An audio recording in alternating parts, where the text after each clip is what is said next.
বলো এটা কি? এটা আমার বোন মাধ্যমিকে গেছিল, সেই পেন, ব্ল্যাক পেন। এটা হলো পেন্সিল আইলাইনার। কি বললাম?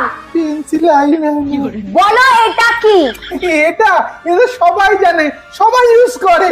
এটা হচ্ছে গোলমরিচ দেখার কৌটো। এটাকে বলে হচ্ছে ব্যানানা পাউডার। এটা দিয়ে সেট করে। সেট করে। বলো এটা কি? এটা এটা তো সবাই ইউজ করে সকালবেলা ঘুম থেকে উঠেই। কি এটা? টুথপেস্ট। এটাকে বলে স্ক্রাবার। কি বলে? তোমার এটা ফাউন্ডেশনের আগে ব্যবহার করা হয় যাতে স্কিনটা একদম দীপিকা পাডুকোনের মতো হয়ে যায়। ও ঠিক আছে। বলো এটা কি? এটা তো খুবই সহজ, এটা হলো কান খুঁচানি। এটা হলো মাস্কারা।